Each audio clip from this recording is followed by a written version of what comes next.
할렐루야. 우리 옆 사람 우리 인사해 볼까요? 만나서 반갑습니다. 인사하십니다.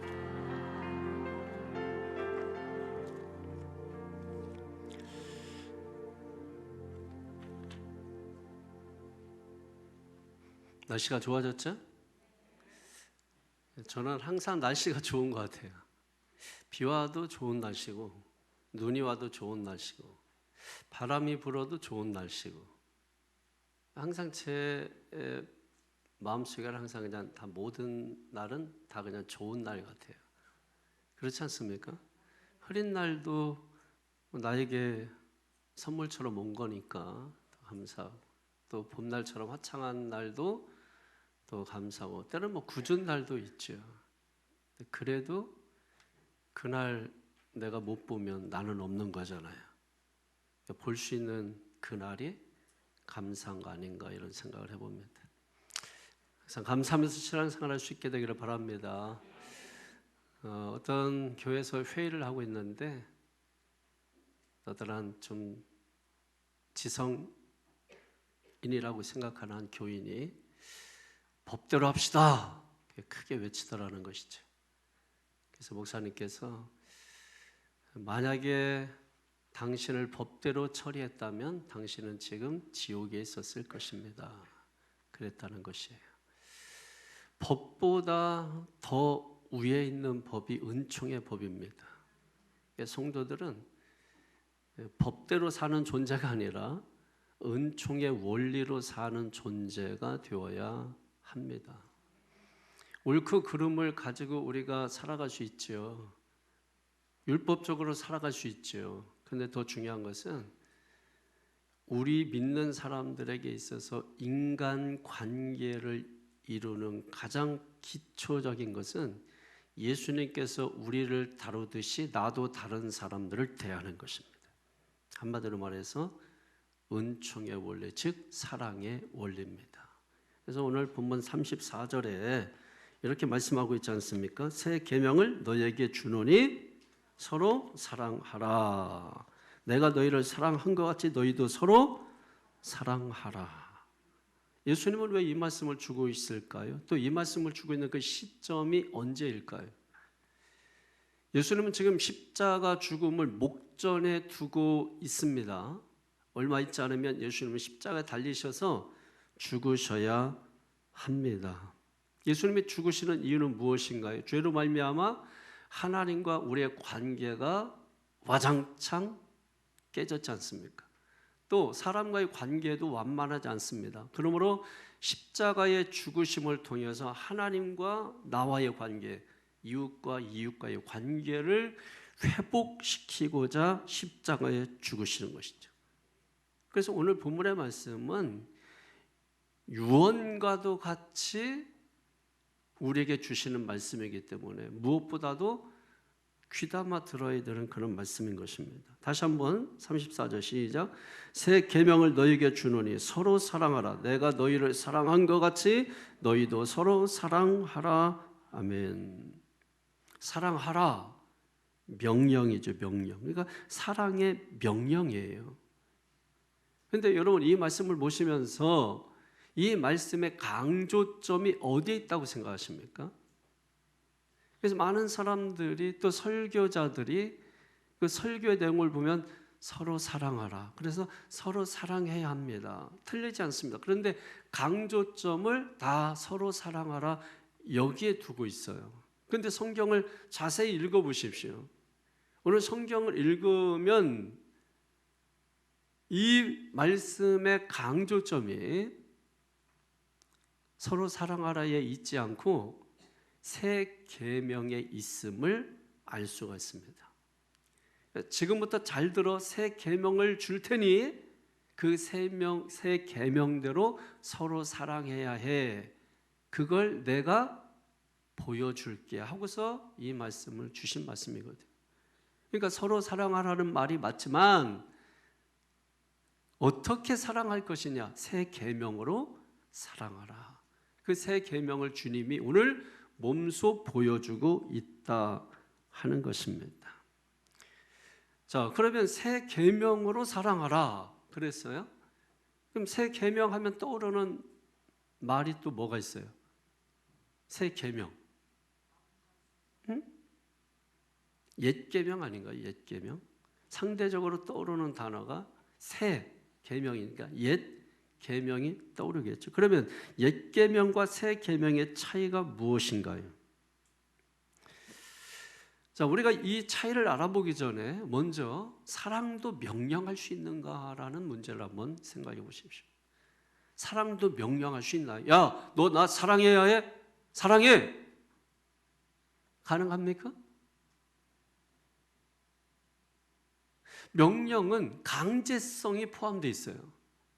그러니까 어떻게 보면 너 사랑해! 지금 상식적으로 논리적으로 타당하지 않은 말씀을 예수님께서 우리에게 주고 있다라고 하는 것입니다. 사랑은 마음에서 우러나서 자발적으로 내가 품을 수 있고 사랑할 수 있고 받아들일 수 있는 사람을 품고 받아들이고 사랑하는 게 당연한 거 아닌가? 그런데 왜 무슨 권리로 나에게 사랑하라고 명령을 하실까라고 하는 것입니다. 그 이유가 뭘까요, 여러분? 그런 거죠. 우리는 대부분 사랑을 하는데 어떤 사랑을 하냐면 조건적인 사랑이죠. 다시 말해서 내가 할 만한 사랑을 하는 거예요. 내가 사랑할 만한 사람만 사랑하는 거예요. 내가 저 사람 절대로 나는 사랑할 수 없어. 저 사람 사랑하느니 차라리 나는 죽는 게 나아 하는 그 사람도 사랑해야 하기 때문에 하나님은 우리에게 권면이 아니라 부탁이 아니라 명령을 하고 있는 것입니다. 그 가장 궁극적인 이유는 하나님은 사랑이시라 사랑이기 때문이죠. 하나님을 사랑하지 않는 사람은 하나님에게서 나지도 않고 하나님을 알 수도 없는 자라고 성경은 말하고 있기 때문입니다. 그 하나님에게서 나고 하나님을 알기 위해서는 우리는 반드시 뭐예요? 사랑을 해야 하는 것이죠. 1차적인 명령은 바로 거기에 있을 것입니다. 그럼에도 불구하고 오늘 본문적으로 볼 때 하나님은 왜 우리에게 사랑을 명령하고 계시느냐라고 하는 것입니다. 할 만한 사랑만 하기 때문에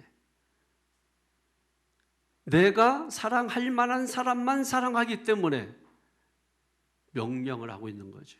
네가 그렇게 할 수 없는 사람도 사랑해야 해. 어떻게 할까요? 그래서 주님께서 뭐예요? 새 계명을 말씀하시는 것입니다. 어떻게 사랑하라고요? 새 계명으로 서로 사랑하라. 이 말씀을 오늘 주고 있는 것입니다. 자, 그러면 옛 계명도 있는데 왜 새 계명일까요? 그러면 옛 계명은 또한 무엇입니까? 옛 계명 구약 율법을 통해서 주신 말씀이죠. 대표적으로 레위기 19장 18절이면은 네 이웃을 네 몸과 같이 사랑하라. 이 말씀을 주셨습니다. 그런데 이 말씀의 기준은 어디에 있냐면 자기 자신에게 기준이 있습니다. 예를 들면 이스라엘 백성들은 이 말씀을 받았을 때 이웃이라고 하는 것을 정했어요. 네 이웃을 사랑하라 했을 때 네 이웃은 아브라함의 혈통을 통해서 난 사람들, 그 사람들을 내 이웃이라고 정해놨습니다.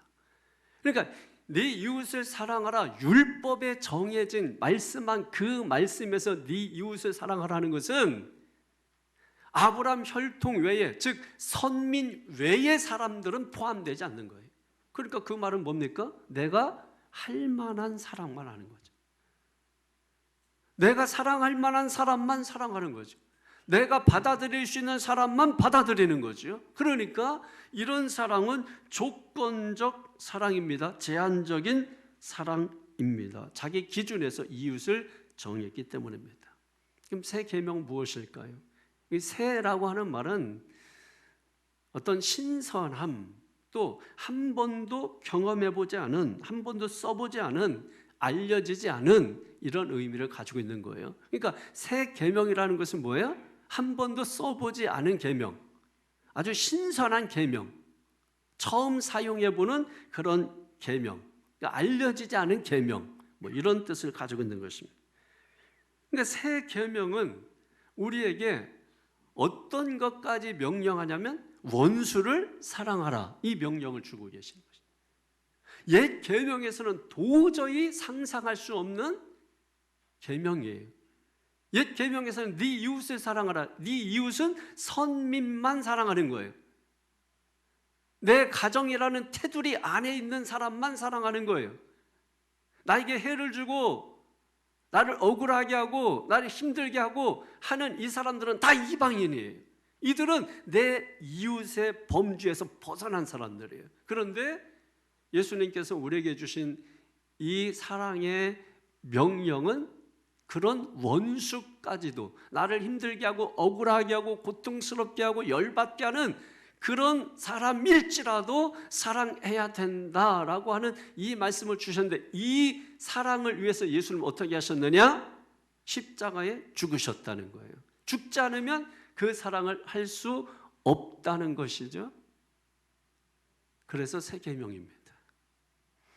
이 사랑은 지금까지, 예수님 오시기 전까지는 이 사랑을 알려지지 않았어요. 예수님 오시기 전까지는 이 사랑은 한 번도 누가 사용해보지 않은 사랑이에요. 그러니까 이 사랑의 기준은, 이 사랑의 기초는 예수 그리스도의 희생적 사랑에 기초하고 있는 사랑이라는 것입니다. 그러니까 이 사랑은 조건이 없어요. 제한이 없는 진실한 사랑이라고 하는 것입니다. 내가 너희를 사랑한 것 같이, 바로 이것이 예수 그리스도의 십자가의 희생을 의미하는 것이죠. 그래서 오늘 성경 말하는 것입니다. 새 계명을 주노니. 믿습니까? 기억하십시오, 여러분. 이 말씀 여러분이 너무나 좋아하는 말씀인데, 우리는 앞에 거는 떼어버리고 서로 사랑하라, 여기에 목숨을 걸고 있는 거예요. 그러니까 사랑 못하는 겁니다. 왜? 뭘로 사랑해야 되는지를 모르는 거예요. 그러니까 말뿐인 사랑, 이론적인 사랑, 여기에는 강한데 행동적이고 실천적인 새 계명으로 사랑하는 것은 하지 못하는 거예요. 자기가 기준이 된 자기 중심적인 이기적인 제한적인 그런 사랑밖에 할 수 없다라고 하는 것입니다. 그래서 오늘 성경은 우리에게 옛 계명이 아니라 새 계명으로 사랑하라, 적극적인 사랑을 강조하고 있는 것이죠. 자, 이게 어렵다면 더 쉽게 여러분에게 풀어드릴게요. 집이 있습니다. 리모델링을 했습니다. 하다 보니까 문짝도 바꿔야 되겠는데 해서 문짝을 바꿨습니다. 자, 문짝을 바꿀 때 요즘은 뭐예요? 비밀번호죠. 비밀번호 누르죠. 옛날에는 자물통, 자물쇠, 열쇠가 있었죠. 그러면 인테리어를 했습니다. 집을 고쳤습니다. 그리고 문짝을 바꿨습니다. 그럼 뭐도 바꾸겠어요? 자물통을 바꾸는 거죠. 해가 바뀌어도 비밀번호 바꾸는데, 집이 바뀌었는데 비밀번호 그대로 쓰겠어요? 야, 오늘부터 새롭게 비밀번호도 바뀌었다 하고 새로운 비밀번호, 새로운 열쇠를 각자에게 줄 거 아닙니까? 자, 그러면 이전에 있던 옛 열쇠 가지고 새로 지은 집에 새 문짝까지 갈아치운 새 자물통에 옛 열쇠 가지고 아무리 그 자물통을 열라고 하면 열리겠습니까? 새로운 집의 새 대문의 문을 열기 위해서는 뭐예요? 옛 열쇠가 아니라 새 열쇠가 있어야 합니다. 근데 여전히 뭐예요? 옛 사고방식으로, 옛날의 기억으로, 옛날에 했던 방법으로, 옛날 열쇠를 가지고, 옛날 계명을 가지고 원수를 사랑할 수 있을까요? 내가 정해놓은 범주 안에 있는 사람들도 사랑할 수 없는데, 이 교회 안에 있는 사람들도 사랑하지 못하고 미워하는데, 속으로는, 겉으로는 웃을지라도 안 그런 척하지만 속으로는 욕하고, 겉으로는 안 그런 척하지만 속으로는 미워하고, 겉으로는 안 그런 척하지만 속으로는 악의다툼하고 죄의 바벨탑을 날마다 쌓고 있는 우리의 모습은 아닙니까? 그게 바로 옛 계명이에요. 그 옛 계명을 가지고 어떻게 원수를 사랑하라고 하는 새 자물통의 열쇠를 가지고 열 수 있겠느냐는 것입니다. 옛 열쇠 가지고는 새 자물통을 결코 열 수 없다라는 거예요. 그러므로 새 계명을 너에게 주노니 이것 가지고 그 사랑을 열라는 것입니다. 그런데 문제는 뭐냐? 여전히 문이 바뀌었다고, 자물통이 바뀌었다고 하는데도 불구하고 과거에 갇혀 있는 사람들, 여전히 복음이 이미 왔는데도 불구하고 율법에 갇혀 있는 사람들, 여전히 지금도 복음이 전해지고 있는데도 불구하고 자기의 생각에 갇혀서 자기를 주장하며 자기 복음을 만들어내고 있는 사람들, 그러니까 하나님의 말씀이 들리지 않죠. 하나님의 말씀이 들리지 않으면 결국 자기가 주인인 거예요. 자기가 주인 행세하는 것입니다. 그래서 이 사람들의 특징이 뭐예요? 옳고 그름으로 다시 율법으로 돌아가는 겁니다. 그러니까 이 사람들은 늘 천국문을 열어놓아도 천국문을 들어가지 못하고 항상 지옥문을 열고 닫는 거예요. 그래서 교회를 한순간에 지옥으로 만들어버리는 사람들이 많은 것입니다. 성도들의 모임을 한순간에 지옥으로 만드는 사람들이 많은 거예요. 예수님이 천국문을 활짝 열어주셨습니다. 문이니까 열고 닫히겠죠.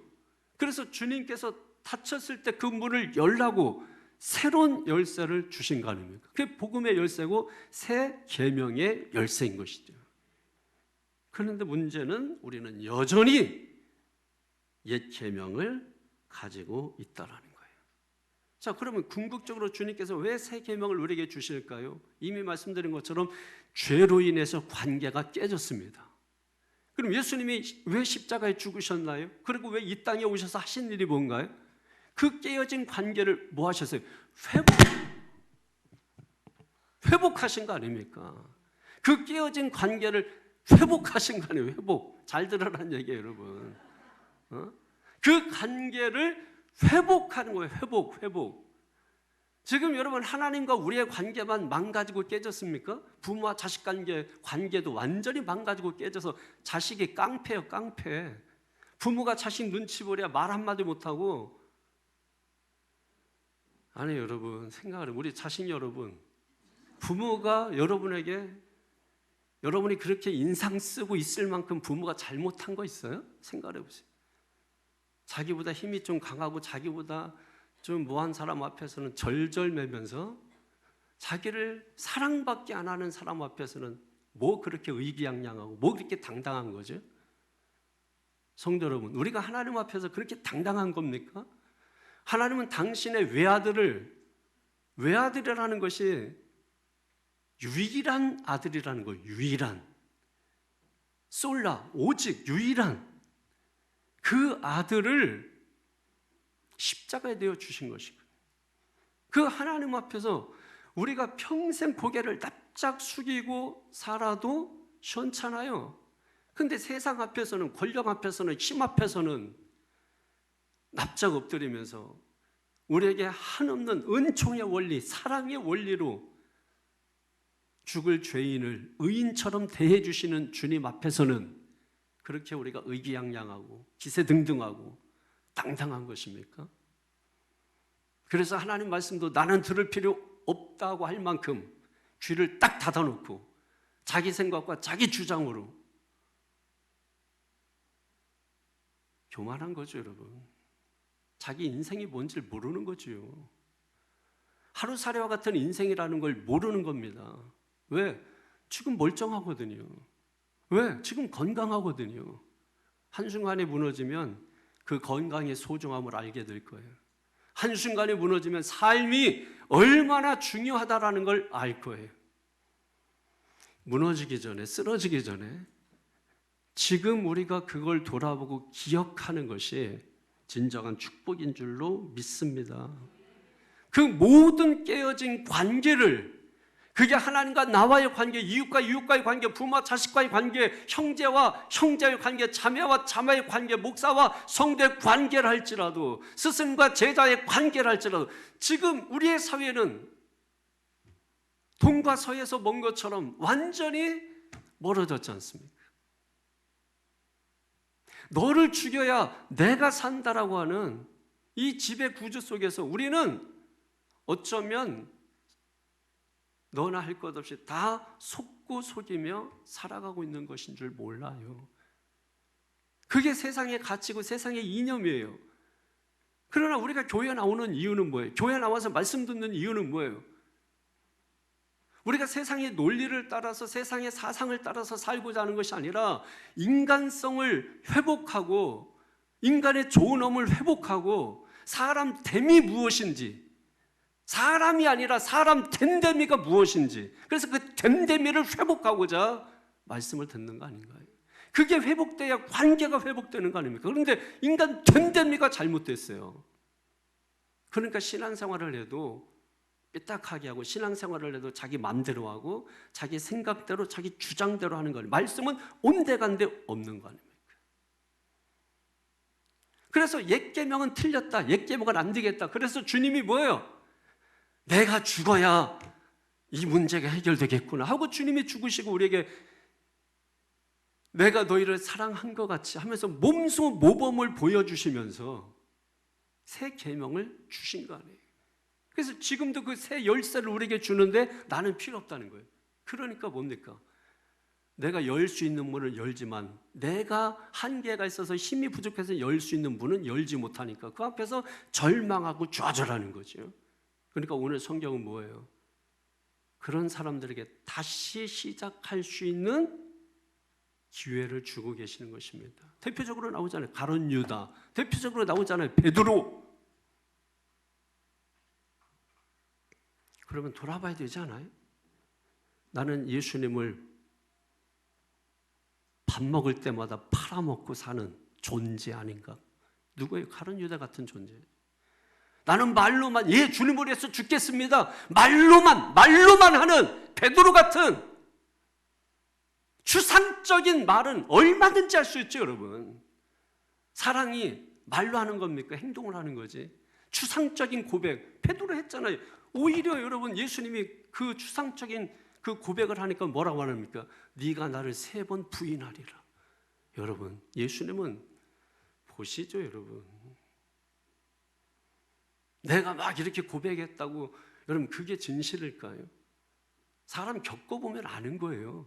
성경 보면 주님이 아신다. 오늘 성경 보면 계속해서 가룟 유다를 아시고 아심에도 불구하고 사랑하시고 베드로 아심에도 불구하고 어떻게 할까요? 3년 동안 같이 살아보면 이 사람 존재가 어떤 존재인지 아시죠? 말은 그렇게 하지만 저렇게 할 거라는 거 뻔히 알죠, 여러분. 예수님이 무슨 투시력이 있어서 안다고 생각하면 안 돼요, 여러분. 엉뚱한 생각을 갖는 겁니다. 3년 같이 지내보니까 가룟 유다 저 돈 욕심 많고 저 언젠가 저 돈 때문에 나 팔 거야. 딱 알죠. 베드로 저 승질급 해가지고 뭐 막 이렇군 저렇군 얘기하는데 그런 일을 할 거라는 거 뻔히 예수님이 아시는 것이죠. 여러분은 어떻습니까? 그래서 나는 가룟 유다가 아니라고 막 하고 싶은 것입니까? 나는 베드로가 아니다라고 이야기하고 싶은 것입니까? 그렇다면 오늘 말씀은 여러분에게 전혀 도움이 되지 않겠네요.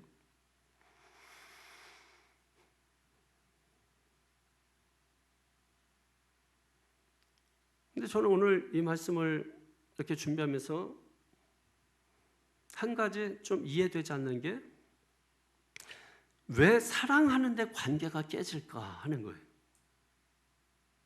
왜 사랑하는데 아픔 주고 왜 사랑하는데 상처 줄까 하는 생각을 해봤습니다. 그 이유가 결국 본문이 주고 있는 거예요. 새 계명이 아니라 옛 계명을 가지고 있기 때문이라는 겁니다. 옛 계명은 어떤 사랑이에요? 의식적인 외식적인 사랑 아니에요? 안 그런 척하면서 속으로는 그런 게 외식적인 사랑인 것이죠. 이런 마음으로 어떻게 우리가 사랑할 수 있겠나? 그러니까 옛 계명으로는 되지 않는다. 그래서 주님께서 내가 너희를 사랑한 것 같이 너희도 서로 사랑하라 명령을 주고 있는 거예요. 왜? 사랑은 해도 되고 안 해도 되는 게 아니라는 거예요. 사랑을 할 만하면 하고 하지 못할 만하면 안 하는 게 아니라는 거예요. 사랑은 그냥 있어도 되고 없어도 되는 게 아니라는 거예요.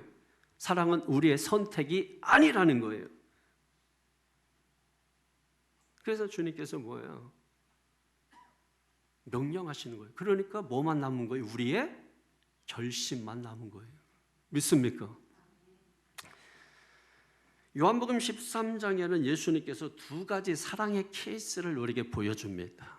예수님은 새 계명으로 서로 사랑하라 그러시면서 주님이 하신 말씀이 뭐예요? 내가 너희를 사랑한 것 같이 하시면서 주님의 몸소 두 가지 사랑의 케이스를 보여준 첫 번째 케이스는 뭐예요? 3절 이하에 보면 가룟 유다 이야기가 나오죠. 가룟 유다 어떤 사람이라는 거 굳이 설명하지 않아도 여러분 다 알지 않겠습니까? 제자들의 발을 씻어주죠. 근데 그 중에 누구도 있어요? 가룟 유다도 있어요. 이미 1절, 2절을 보게 되면 여러분 가룟 유다의 마음속에 사탄이 이미 일을 시작했어요. 활동을 시작했어요. 그래서 예수님을 팔려고 하는 마음을 심어줬습니다. 그리고 21절에 보면은 예수께서 이 말씀을 하시고 심령이 괴로워 증언하여 이르시되 내가 진실로 너에게 이르노니 너희 중 하나가 나를 팔리라. 여러분 예수님이 너무 괴로우신 거예요. 그럼에도 불구하고 주님은 어떻게 하십니까? 13장 1절을 보니까 6월절 전에 예수께서 자기가 세상을 떠나 아버지께로 돌아가실 때가 이런 줄 아시고 세상에 있는 자기 사람들을 사랑하시되 어떻게 사랑하셨다? 끝까지 사랑하셨다. 끝까지 사랑하셨다. 지금 예수님은 사랑할 만한 사람을 끝까지 사랑한 게 아닙니다.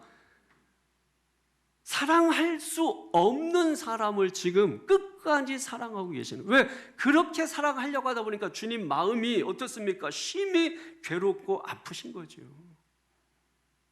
아파하면서 사랑하는 거예요. 여러분 자식이 속썩이고 말 안 들으면 부모가 그 사랑을 자식을 버립니까? 아니죠. 그 자식을 아파하면서 사랑하는 거지. 그 자식이 말도 잘 듣고 순종합니다. 그러면 부모는 그 자식을 기뻐하면서 사랑하는 거죠. 자식된 도리가 뭡니까? 부모님이 나를 아파하면서 슬퍼하면서 사랑하게 하는 것이 아니라 나를 기뻐하면서 사랑하기 위해서 내가 해야 할 일은 무엇인가? 그게 자식의 도리라는 겁니다. 사람이 도리를 못하면 사람이 아니죠. 그래서 짐승 같은 사람이 있다고 말하는 겁니다. 도리를 하셔야 도리를. 아무리 힘들고 어려워도 우리가 해야 할 것은 도리예요. 도리. 성경에도 히브리서에 뭐라고 말했으면 그 도리를 굳게 잡으라 말씀하고 있지 않습니까? 도리도 못하면서 그게 어떻게 사람이에요, 여러분? 그래서 우리가 그런 사람을 품고 사랑해야 되기 때문에 교회는 이런 사람 저런 사람 다 오거든요.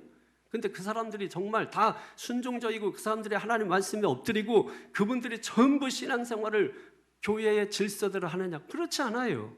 삐딱하고 자기 마음대로 하고 자기 주장대로 할 만큼만 하고 적당히 하고 대충 하고 끌려오기도 하고 가기 싫은데 왜 가라 그래 해서 막 성질내면서 오고 이런 사람들 사랑할 만합니까?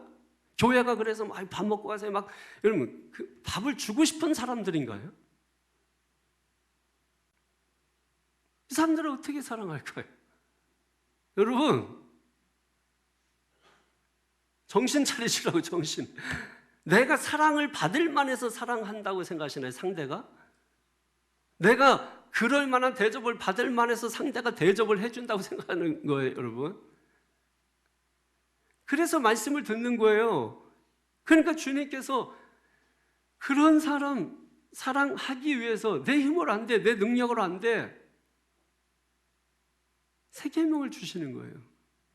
내가 이렇게 사랑했잖니? 보니까 가룟 유다, 야, 이런 사람 어떻게 사랑하지? 나를 팔아넘겨? 내가 아주 죽는 순간까지 너를 복수하면서 살 거야. 여러분 이렇게 해도 시원찮지 않아요? 그런데 그런 사람을 사랑하실 때 끝까지 사랑하시리라. 예수님께서 여러분 보여주세요. 그리고 예수님께서 그 제자의 발을 씻어주셨어요. 그 자기를 팔아먹을 사람 발을 씻어줘. 발이 뭐예요? 발. 인간의 신체 중에서 가장 낮은 곳에 있는 거잖아요. 어떤 여인은 그 발에 향유를 붓고 뭐예요? 머리카락으로 씻는 사람이 있죠. 예수님의 사랑이 부어지니까 새 계명을 가지니까 가능한 것이죠, 여러분. 그런데 예수님께서 대야에 물을 떠다가 수건을 허리에 동이시고, 여러분 보십시오. 이게 그냥 기록된 게 아니에요. 그 당시에 그렇게 할 수 있는 사람은 종이 하는 거예요. 종이. 노예가 하는 거예요. 그러니까 예수님은 지금 우리를 어떻게 섬기셨다는 거예요? 어떤 위치에서 섬기셨다는 거예요? 종의 위치에서, 노예의 위치에서 종처럼 허리에 수건을 두르시고 인간에게 있어서 가장 추하고 가장 더럽고 가장 낮은 곳인 그 발을 예수님이 씻어준 게 세족식이에요. 이게 뭐 감상적으로 감성적으로 그냥 발 닦아주면서 얼마나 고생이 많으셨어요. 그럼 그런 얘기하는 게 아니라고. 이거는 성경을 도덕과 윤리로 풀려고 하면 은혜는 받을 수 있죠. 그러나 하나님의 의도, 하나님의 뜻은 전혀 나와 무관한 것입니다. 그러니까 신앙이 되지 않는 거야. 교회에서 인간관계는 이루어지는데 신앙이 안 되는 거야. 그러니까 교회를 수년 다녀도 신앙이 안 된 뻣뻣한 사람으로 와 있는 거예요. 그러니까 말씀이 전하려고 해도 말씀이 들어가질 않아요. 말씀이. 왜? 너무 인간미가 너무 가득해가지고 인간미가 인간 냄새가 너무 가득해서 사치기 삿밥하듯이 너무 교회를 그렇게 만들어버리니까 도대체 믿음으로 얘기하려면, 말씀으로 얘기하려면 외면하고 왕따시키고, 이게 우리의 모습이 아닌가. 그러니까 주님은 뭐예요? 쓸쓸하신 거예요. 예배 드린다고 모였는데 와서 보니까 예배장이 아니야, 공연장이야, 이 콘서트장이야. 오늘날 예배당 만드는 모습이면 전부 공연장으로 만들어요. 전부 콘서트장으로 만들어요. 심각한 겁니다. 못 보죠? 왜? 너무 인간미 넘치잖아. 너무 인간적이잖아. 너무 좋잖아. 이렇게 딱딱하고 여러분 설교 듣느니 그냥 연극 한 편 보고 가는 게 좋잖아요. 콘서트 잘 된 거 한 편 보고 가는 게 낫잖아요. 내가 사람을 좋게 하랴 하나님을 좋게 하랴. 사람을 좋게 하면 나는 하나님의 종이 아니니라. 여러분, 하나님의 종은 대언자예요. 자기가 하나님이 아니에요. 하나님의 말씀을 대신 대언하는 겁니다. 누구의 심정으로? 하나님의 심정으로.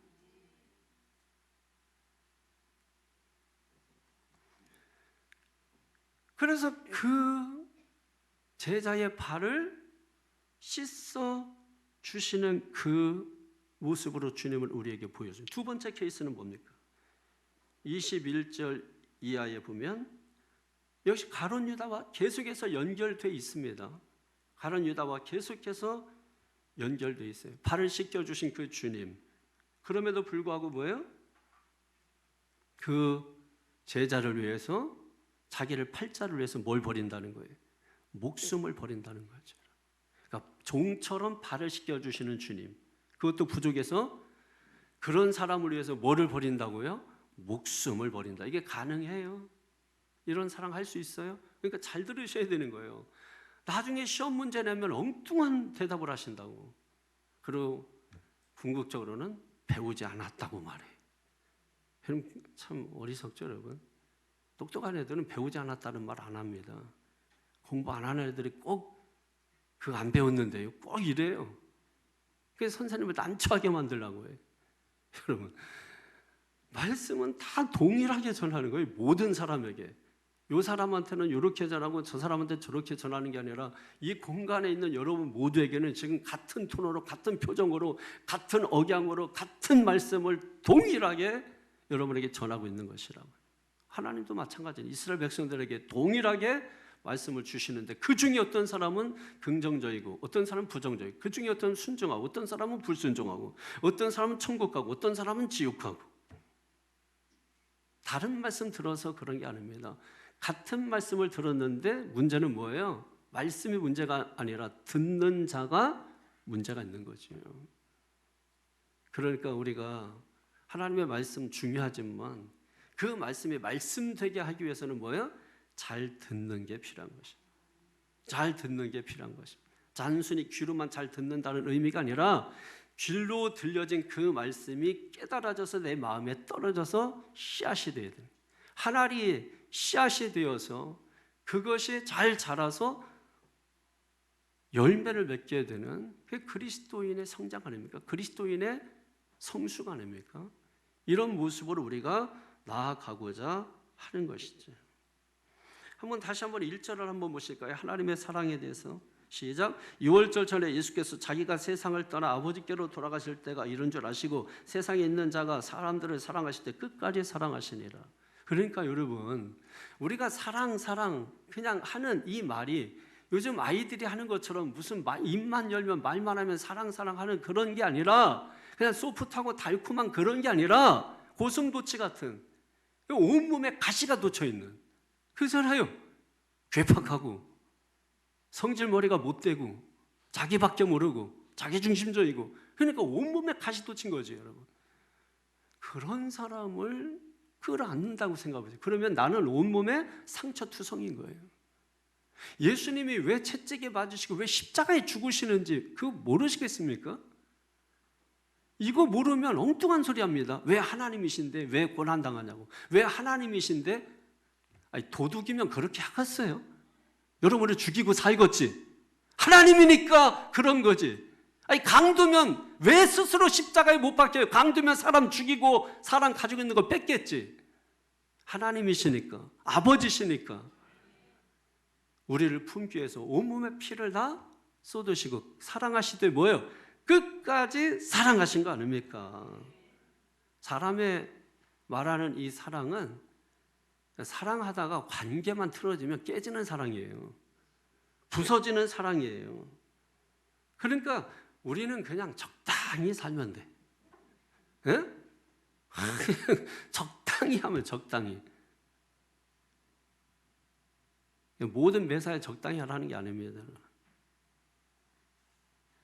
그게 부모 자식이라도 깨져요. 그게 부부라도 깨져요. 그 어떤 관계라도 깨져요. 다 깨지고 부서지게 돼 있어요. 신앙이 뭐예요? 그런 깨진 것을, 부서진 것을 회복시키는 거죠.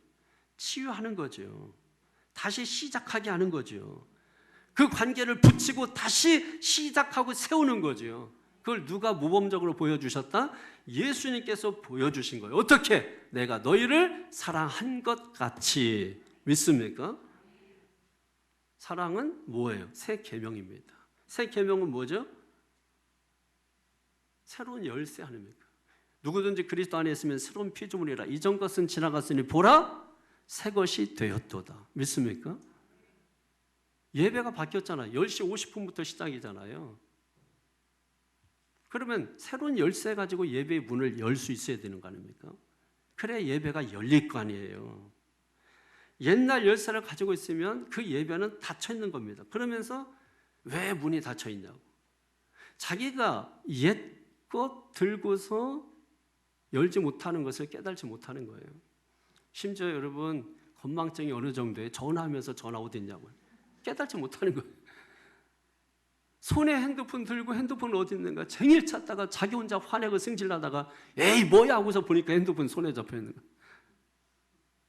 냉장고에다 핸드폰을 왜 넣습니까? 뭐 시원하야 잡습니까 그거를? 자기의 실수에 대해서는 그냥 너털웃음으로 넘어가 버려요. 남의 실수에 대해서는 뭐예요? 절대로 용서할 수 없다.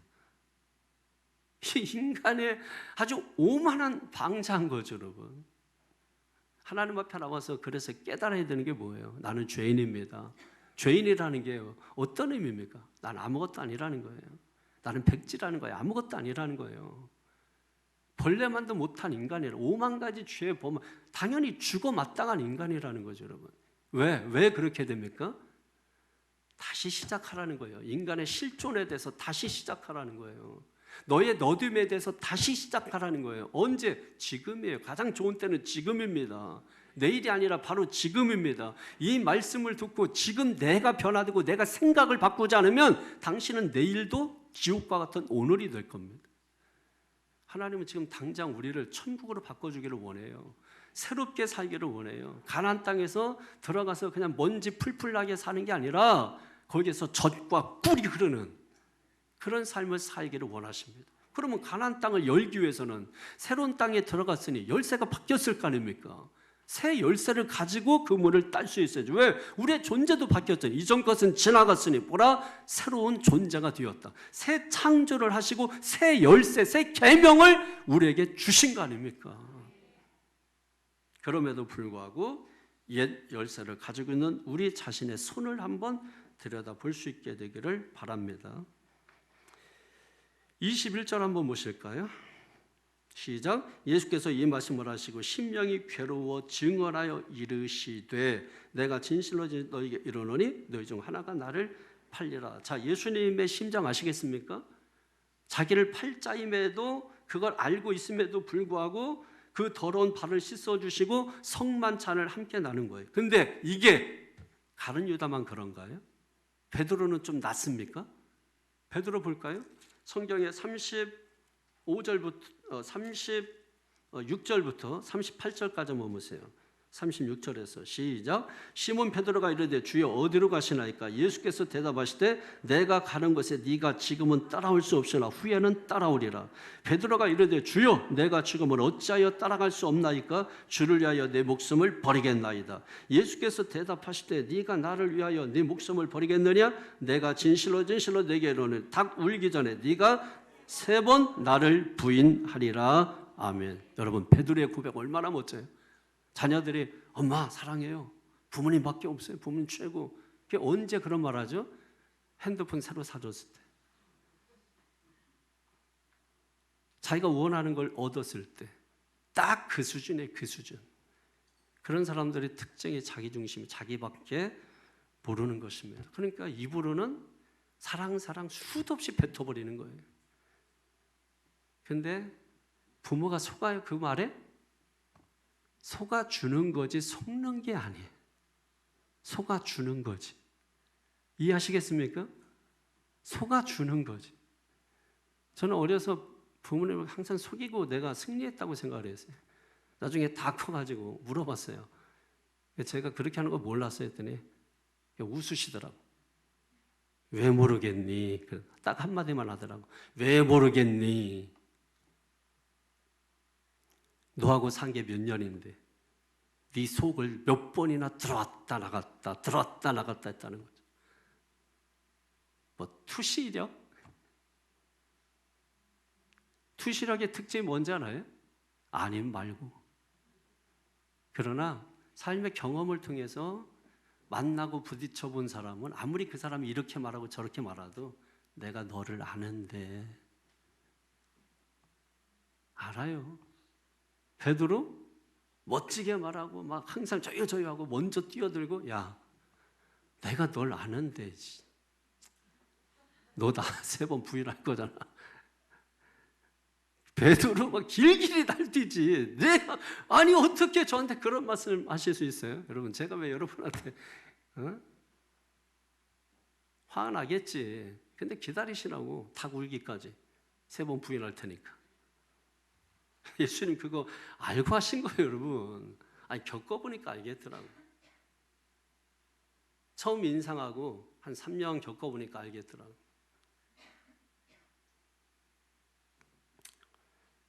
새 계명으로 사랑하라. 결론입니다. 이 사랑의 특징이 무엇일까요? 사랑할 만한 사랑만 사랑하는 게 아니라 사랑할 수 없는 사람임에도 불구하고 사랑하는 것이다. 그래서 그 사람이 뭐예요? 사랑받지 못하는 것처럼 불행한 게 어디 있습니까? 사람이 여러분 혼자서 못 사는 이유가 사랑할 사람이 없기 때문이에요. 그리고 사랑받아야 사는 존재인데 나를 사랑해 줄 사람이 없기 때문에 그런 거예요. 이걸 깨달지 못하니까 원만 불평, 분노로 사는 거죠.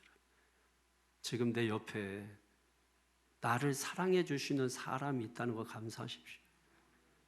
내가 사랑할 수 있는 사람이 옆에 있다는 거, 그 사람 잃어버리고 울고불고 백날 해봤자 아무 소용없어요. 지금 감사하십시오. 같이 믿음 생활 함께 할 수 있는 사람이 내 옆에 있는 거 감사하십시오. 사랑할 수 있는 사람이 없고 해줄 사람이 3개월만 없으면 사람들이 다 조현병 걸려요. 살지 못해요. 그래서 사람은 사랑을 받고 사는 존재라는 거예요. 그러니까 하나님이 우리를 얼마나 지독하게 사랑을 하고 계시는지, 그 사랑을 내가 받고 있는 게 얼마나 축복인지. 그래서 하나님을 우리가 아버지라고 감히 부를 수 없는데 하나님을 아버지라고 부르도록 허락을 받은 거예요. 하나님은 감히 자기를 팔아넘길 그 사람을 건져내주고 뭐예요? 손양원 목사님처럼 자기 두 아들을 죽창으로 찔러서 죽인 그 아들, 그 사람을, 그 공산당을 데려다가 양자 삼아서 친자식처럼 키워서 호적에 입적하고 목사를 만들었어요. 두 아들을 죽창으로 찔러 죽인 그 사람을 어떻게 이게 가능하다고 생각하세요? 예수님의 그 사랑이 부어졌기 때문에 그런 거죠. 그러므로 기도하십시오. 새 계명은 다른 거 아닙니다. 예수님이 사랑한 사랑, 그게 뭐예요? 자신을 십자가에 희생한 사랑. 내가 할 수 있나요? 할 수 없죠. 그러니까 뭐예요? 에이, 뒤집어 써라. 예수님의 사랑이 부어져야 되는 거예요. 머리에서 온몸으로 발끝까지 주님의 사랑이 부어질 때 가능한 것입니다.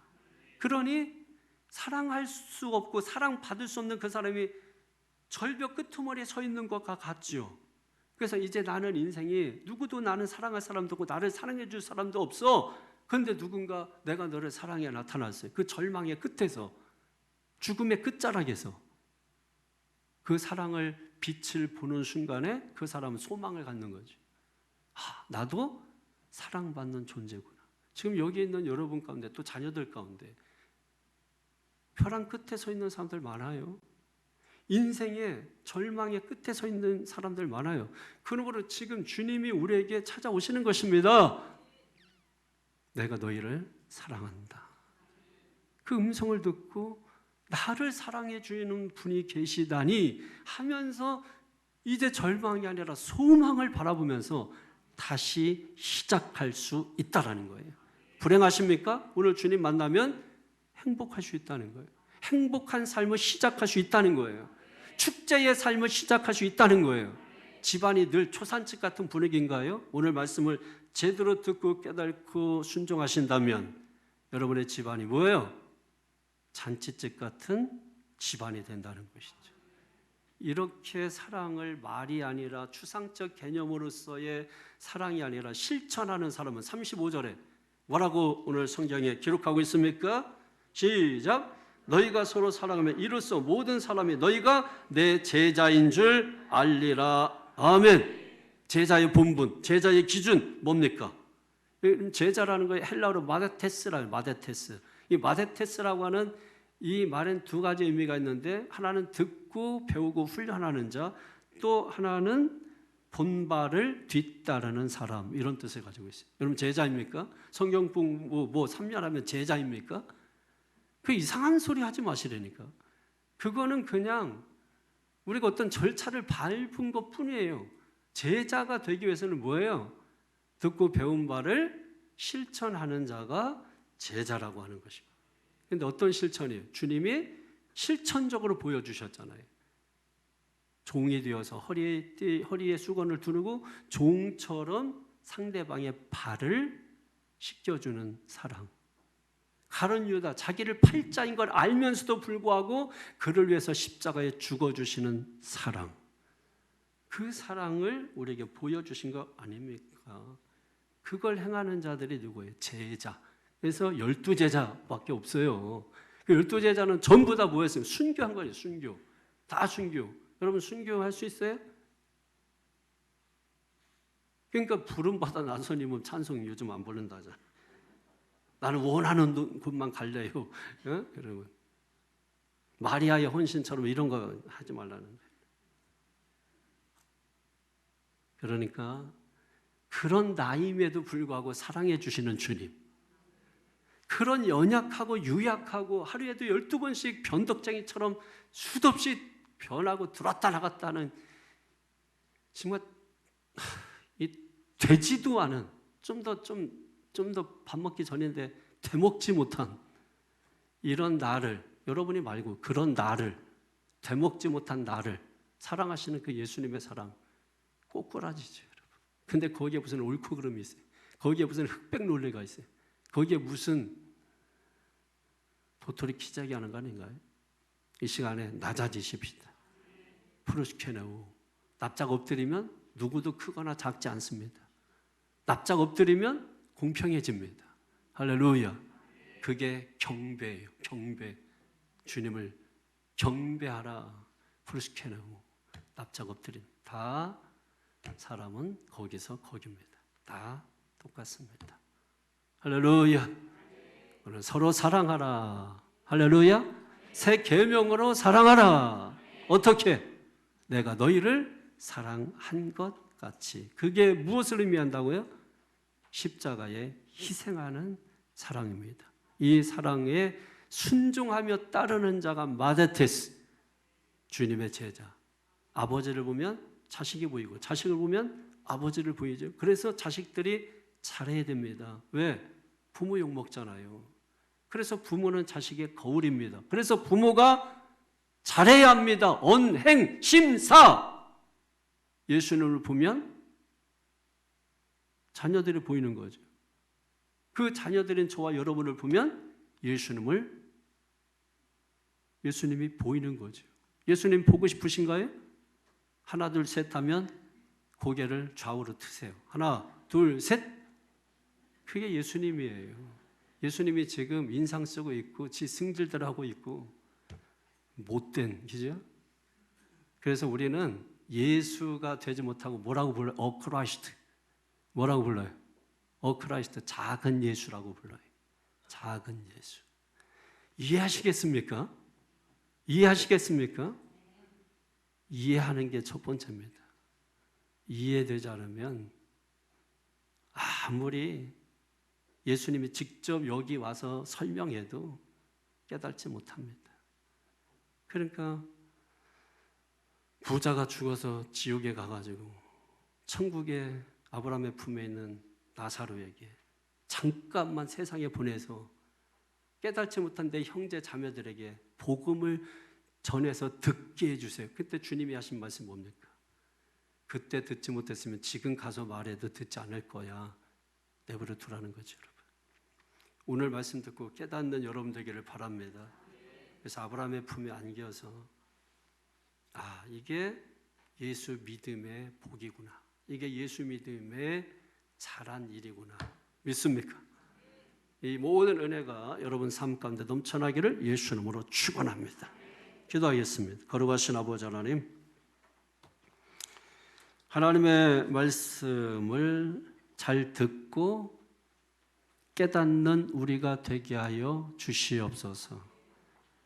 말씀을 듣고 그 말씀에 믿음으로 순종하는 자가 마데테스, 주님의 제자됨이라고 말씀하고 있습니다. 그러므로 우리가 주님의 제자 되기를 원한다면 우리는 서로 사랑하라. 어떻게? 새 계명으로. 그래서 주님이 몸소 모범적으로 보여주셨습니다. 자기가 기준이 된 사랑이 아니라 그 동기가 희생이라는 것입니다. 그런 사랑은 봄날 눈 녹듯 모든 인생의 비겁함과 인생의 오만함과 자만함과 이 모든 것을 다 녹게 하고, 그래서 누구든지 그리스도를 따르는 마데테스로서의 삶을 살게 될 때에 내가 천국 이루고 우리 가정이 천국이 되고 교회가 교회가 이루어지게 되고 우리 사회가 천국이 이루어지게 될 줄로 믿습니다. 오늘 말씀을 듣고 새롭게 기회를 주시는 주님 앞에 새롭게 결심하고 결단하고 믿음으로 순종하며 나가는 성도들 되게 하여 주시옵소서. 영광 돌리며 우리 주 예수님 이름으로 축복하고 기도하옵나이다. 아멘.